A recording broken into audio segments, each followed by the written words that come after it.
물론 음주운전과 관련된 전과가 있지만 벌금 전과가 한 번 있었기 때문에 이번에 한해서는 집행유예가 될 수 있도록 선처를 베풀어진 사안이었습니다.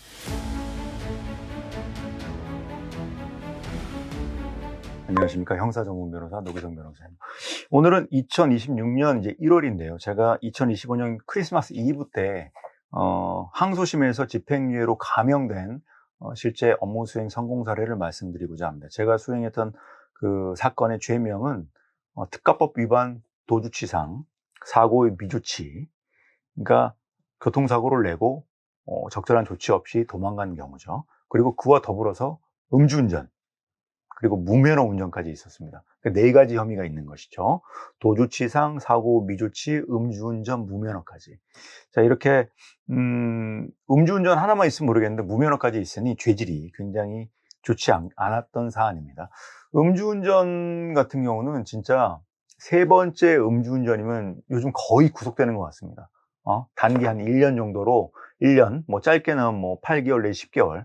그러니까 집행유예를 쉽게 안 줍니다. 그러니까 벌금 한 번, 집행유예 한 번, 이렇게 두 번까지는 한번 봐주는 경우가 있는데, 제가 네 번째 음주운전에서 벌금형 약식을 받아본 적도 있습니다. 물론 벌금 약식 네 번째인데 벌금 약식이 되니 재판부에서 직권으로 다시 정치재판 청구해갖고 그때 집행유예를 받아서 잘 마무리된 사안도 있습니다. 네 번째인데도요.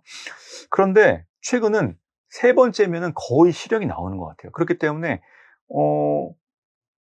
지금 이번 사건 같은 경우도 1심에서 이미 1년 6개월 실형이 나온 사안이었습니다. 게다가 음주 전과가 있었습니다.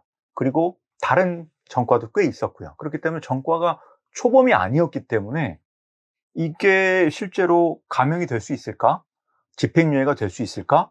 게다가 운전 관련된 전과가 있는데 무면허 운전 내지 음주운전까지 하면서 사고를 내고 도주까지 했는데 죄질이 매우 좋지 못한 상황이었습니다.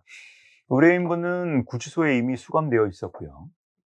2심에서도 신락 같은 어떤 희망을 가지고 감형을 좀 받아보고 싶은 생각에 추가 선임을 하게 됐고, 항소심 감형이 충분히 된다라고 말씀드릴 수 없는 사안이었습니다. 당연히 어려운 목표 상황이었고, 의뢰인분도 충분히 본인 일이기 때문에 이 상황을 잘 인지하고 계셨습니다. 하지만 힘들고 어려운 상황이었기 때문에 제게 또 그런 상황을 맡기고자 한 것이었고, 저 또한 의뢰인분께 이거는 감형이 안 될 수도 있습니다. 어렵습니다. 라고 사전에 설명을 드렸고, 이런 상황을 의뢰인분도 10분 이해하고 제가 최선을 다해서 한번 준비를 해보겠습니다. 라고 하고 변론 준비를 했죠.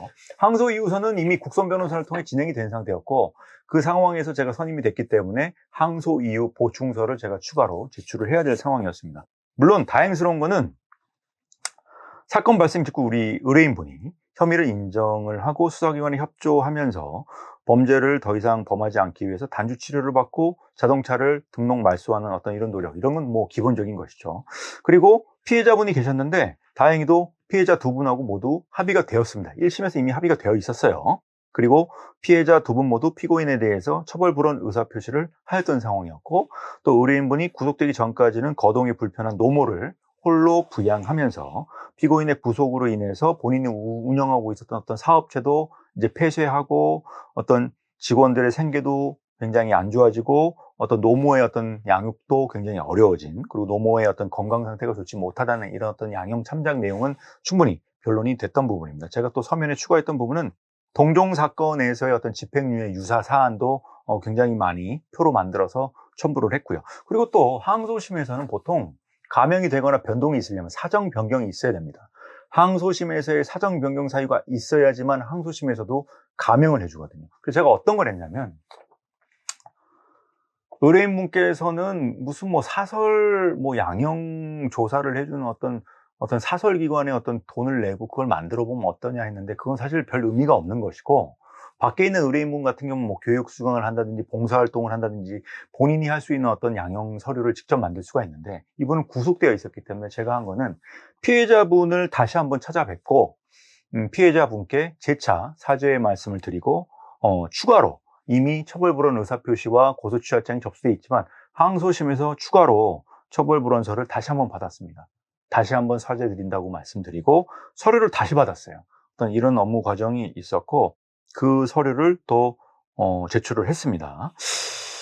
그런 걸 감안하고 저희가 피고인 신문도 한다고 했거든요. 사실 일부 재판부 같은 경우는 피고인 신문 한다고 하면 혐의 인정을 하는 것인데 무슨 피고인 신문이에요 라고 하면서 제지하는 경우도 있습니다. 피고인 신문을 안 해주는 경우도 있어요. 근데 제가 재판부께 어떤 유리한 양형 사유가 있기 때문에 짧은 시간이라도 좀 달라고 말씀드렸고, 이 사안 같은 경우는 보통은 이제 증인신문은 오후에 2시 이후에 오후에 잡히는 것이 일반적인데, 제가 이제 기일을 좀 잡아달라고 부탁을 드렸더니 재판장님께서는 오전 10시 첫 번째 기일로 잡았어요. 그러니까 사실 재판부 입장에서는 그거는 예외적으로 기일을 잡아주신 거였죠.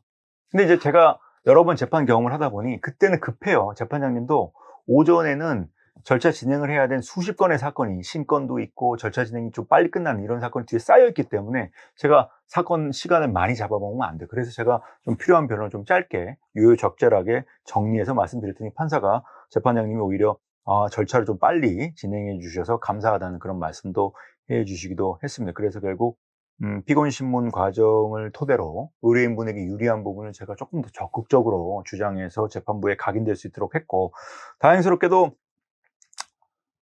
크리스마스 이브에 선고일이 잡혔는데 저는 이제 감형 정도는 될 수 있지 않을까 이렇게 기대를 했습니다. 그런데 재판부께서는 좀 유리한 사정, 집행유예 전과가 없었다는 점, 물론 음주운전과 관련된 전과가 있지만 벌금 전과가 한 번 있었기 때문에 이번에 한해서는 집행유예가 될 수 있도록 선처를 베풀어진 사안이었습니다. 제가 애당초 이 사건을 담당했을 때 집행유예가 가능합니다 라고 단언한 적이 없습니다. 그리고 제가 유튜브에 있는 여러 가지 사건 중에서도 무죄가 나온 결과물이 있지만 그 사건들 모두 무죄가 가능합니다, 제게 맡겨주시면 무죄를 제가 만들어 드리겠습니다 라고 단언한 적은 거의 없습니다.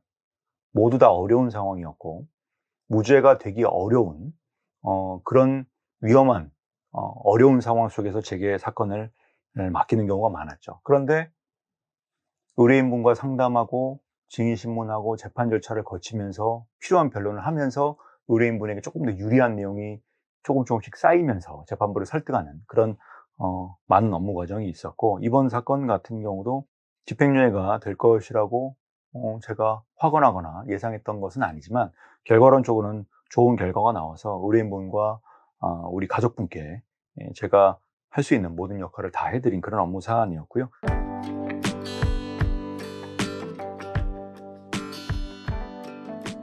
마지막으로 피고인 신문을 할 수 있게 해주시고 충분한 변론 기회를 베풀어 주신 재판장님과 배석 판사님께 깊이 감사의 말씀을 드립니다. 도움이 필요하신 분, 항소심에서 추가적인 변론을 토대로 감형 내지 집행유예를 목표하시는 그런 의뢰인분이 계시다면 제가 최선을 다해서 사실관계에 입각해서 제대로 된 업무 준비를 해드리고자 하오니 연락 주시면 제가 필요한 업무 도움을 드릴 수 있도록 하겠습니다. 감사합니다.